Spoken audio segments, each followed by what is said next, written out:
تو مجبور ہے، اس کو ایک شخص نے خرید لیا اور اتفاق سے وہ خریدار جو ہے، خریدنے والا جو ہے، آقا جو ہے، وہ فطرتاً ایک بے درد انسان ہے. یہ ایک ظالم اور خود مختار بادشاہ یا گورنمنٹ کی رعیت ہے، ہلاکو خان کی، چنگیز خان کی رعیت ہے، اور وہ تو مجبور ہے. بلکہ در حقیقت وہ شخص اصل غلام ہے جو بد اخلاقی، خود غرضی، جہالت اور شرارت کا مطیع، فرمان بردار، ماننے والا، اطاعت کرنے والا. یہ لفظ مطیع نہیں ہے، مطیع ہے، مین پر پیش ہے، اطاعت کرنے والا. اطاعت یعنی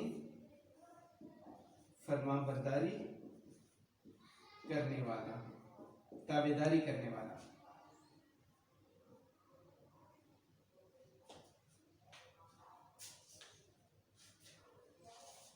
وہ قومیں جو اس طرح دل میں غلام ہیں، وہ بیرونی زوروں سے یعنی عمدہ گورنمنٹ یا عمدہ قومی انتظام سے آزاد نہیں ہو سکتی جب تک کہ غلامی کی یہ دلی حالت دور رہا، جب تک کہ ان کے دل میں یہ احساس پیدا نہیں ہوتا کہ غلامی بری چیز ہے، مجھے اس سے چھٹکارا پانا چاہیے اپنے لیے، اپنی آنے والی نسلوں کے لیے. تب تک وہ شخص آزاد نہیں کہلا سکتا. جب تک انسانوں میں یہ خیال ہے کہ ہماری اصلاح و ترقی قوم پر یا گورنمنٹ کے عمدہ انتظام پر منحصر ہے، اس وقت تک کوئی مستقل اور برتاؤ میں آنے کے قابل نتیجہ اصلاح و ترقی کا قوم میں پیدا نہیں ہو سکتا. برتاؤ، استعمال یا طور طریقہ، رویہ، سلیقہ، گو کیسی ہی عمدہ تبدیلیاں گورنمنٹ یا انتظام میں کی جائیں. اگر ہم دیکھیں تو اسلامی تعلیمات سے بڑھ کر کس میں انسانیت کی فلاح کی باتیں پائی جاتی ہیں؟ ہمارے نبی کریم علیہ السلام کے خطبہ حجۃ الوداع سے بڑھ کر انسانی حقوق کی بات کس میں پائی جاتی ہے؟ لیکن یہ سب فرضی باتیں ہیں تب تک جب تک کہ ہم خود کو ان پر عمل کرنے کے لیے راغب نہ کر لیں، اپنے طور پر اپنے آپ کو تیار نہ کر لیں کہ ہم نے ان باتوں پر عمل کرنا ہے کہ اعمال کی بنیاد پر کسی کی عزت اور بے عزتی کا رویہ اختیار کیا جائے. کسی کو عزت دینی ہے تو دیکھا جائے کہ اس کے اعمال کیسے ہیں، اس کا رویہ کیسا ہے. گورے کو کالے پر اور اجمی کو عربی پر کوئی فضیلت نہیں والی بات یہی تھی کہ ہر شخص کو اس کے کردار کی بنیاد پر سلوک کا مستحق قرار دیا جائے. وہ تبدیلیاں فانوس سے خیال سے کچھ زیادہ رتبہ نہیں رکھتی جس میں طرح طرح کی تصویریں پھرتی ہوئی دکھائی دیتی ہیں، مگر جب دیکھو تو کچھ بھی نہیں. فانوس سے خیال، خیالی فانوس، یہ پہلے زمانے میں، آج کل تو الیکٹرانک میڈیا نے بہت سی آپ کو انٹرٹینمنٹ دے رکھی ہے، ایک فرضی سی دوربین ہوا کرتی تھی جس میں کچھ پلاسٹک کے ٹکڑے ڈال دیے کرتے تھے، اس کو گھمانے سے طرح طرح کے اس میں ڈیزائن بنتے چلے جاتے تھے.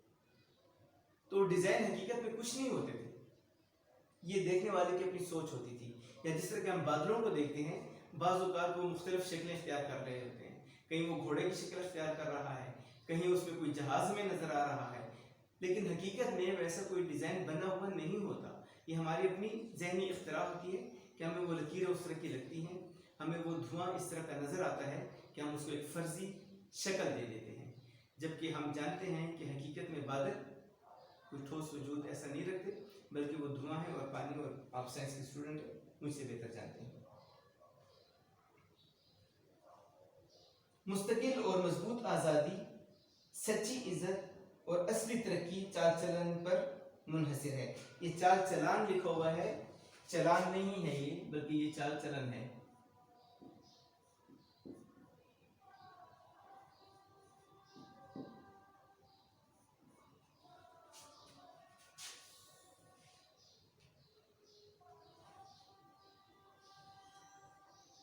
اور وہی شخصی چال چلن قومی ترقی کا بڑا ضامن ہے. جان اسٹیورٹ مل جو ایک بہت بڑا دانا حکیم گزرا ہے، فلاسفر، دانا حکیم سے مراد وہ علاج کرنے والا ڈاکٹر حکیم نہیں، بلکہ حکیم سے مراد ہوتا ہے جس میں حکمت پائی جائے.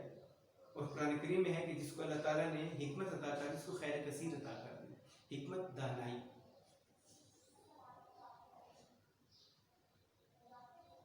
تو قول ہے کہ ظالم اور خود مختار حکومت بھی زیادہ خراب نتیجے پیدا نہیں کر سکتی. حکومت ظالم ہے، بے درد ہے، لیکن عوام میں اگر احساس ہے تو وہ اس ظلم سے، اس بے دردی سے نجات پا لیں گے۔ اگر اس کی رعایا میں شخصی اصلاح اور شخصی ترقی موجود ہے، اور جو چیز کے شخصی اصلاح و شخصی ترقی کو دبا دیتی ہے، در حقیقت وہی شے اس کے لیے ظالم اور خود مختار گورنمنٹ ہے۔ پھر اس شے کو چاہو جس نام سے پکارو، آزادی کہہ لو، غیرت کہہ لو، بے غیرتی کہہ لو، جو بھی نام دے دو، لیکن وہ زندگی بے غیرتی کی ہے جس میں اپنی ترقی اور اپنی آزادی کا احساس نہ پایا جائے۔ اس مقولے پر میں اس قدر زیادہ کرتا ہوں، انسٹیٹیوٹ مل کی بات پر میں یہ اضافہ کرتا ہوں کہ جہاں شخصی اصلاح و شخصی ترقی مٹ گئی یا دب گئی ہے، وہاں کیسی آزاد اور عمدہ گورنمنٹ کیوں نہ قائم کی جائے، وہ کچھ بھی عمدہ نتیجے پیدا نہیں کر سکتی۔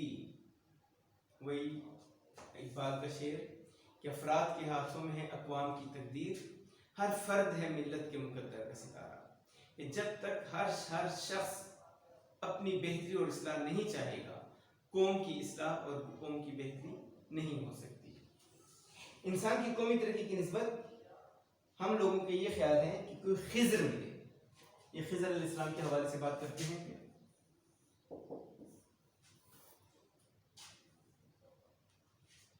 گورنمنٹ فیاض ہو، فیاض سخی، یعنی ہمدرد ہو، ضرورتیں پوری کرنے والے ہو، اور ہمارے سب کام کرتے ہیں، کہ ہمیں کہنا نہ پڑے، ہماری جو ضرورتیں ہیں وہ حکومتی نمائندے خود آ کر پوری کریں، تو یہ عملی طور پر ممکن نہیں ہے۔ ہر کوئی شیر شاہ سوری نہیں ہوا کرتا، ہر کوئی عمر بن عبدالعزیز اور حضرت عمر رضی اللہ تعالیٰ عنہ نہیں بن سکتا۔ اس لیے کہتے ہیں کہ خود محنت اور کوشش کرنی پڑے گی۔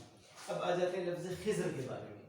خضر ایک بزرگ کا نام جن کا لباس سبز ہوتا تھا، اور سبز کی نسبت سے ان کا لباس خضر کہا جاتا ہے۔ یہ بنی اسرائیل کے ایک بزرگ گزرے ہیں جن کا ذکر سورہ کہف 15ویں 16ویں پارے میں موجود ہے، اور حضرت موسیٰ علیہ السلام کے ساتھ ان کا مکالمہ ہوا۔ مختلف باتیں ہیں، وہ پھر انشاءاللہ ہم کلاس میں بات کریں گے تفصیل کے ساتھ، لیکن اس وقت اتنا کہنا عرض ہے کہ خضر علیہ السلام کے بارے میں دو روایات پائی جاتی ہیں، ایک یہ کہ وہ زندہ ہیں اور ایک یہ کہ وہ فوت ہو چکے ہیں۔ جو صاحبان کہتے ہیں کہ وہ فوت ہو چکے ہیں، ان کے لیے بحث کی دلیل یہ ہے کہ نبی کریم علیہ السلام نے ارشاد فرمایا کہ میرے اس دنیا سے پردہ فرمانے کے بعد وقت سے روئے زمین پر، خشکی پر جتنے بھی افراد موجود ہوں گے، وہ 100 سال سے زیادہ زندگی نہیں پائیں گے، یعنی 100 سال کے بعد وہ افراد نہیں ہوں گے، ان کی نسلیں ہوں گی لیکن وہ افراد نہیں ہوں گے۔ تو کہتے ہیں کہ خضر علیہ السلام بھی اسی ذیل میں، اسی زمرے میں آنے کی وجہ سے فوت ہو چکے ہوئے ہیں۔ دوسرا مطلب فکر یہ کہتا ہے کہ ایسا نہیں ہے،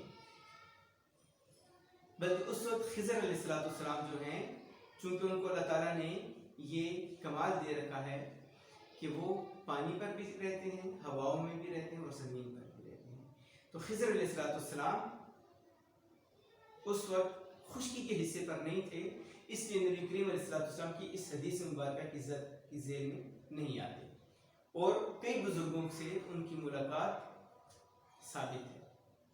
اس لیے دونوں روایتیں پائی جاتی ہیں، میں نے آپ کو دونوں پیش کر دی ہیں، اور زیادہ قوی روایت یہی ہے کہ خضر علیہ السلام زندہ ہیں اور آج بھی بھولے بھٹکوں کو رہنمائی کرتے ہیں۔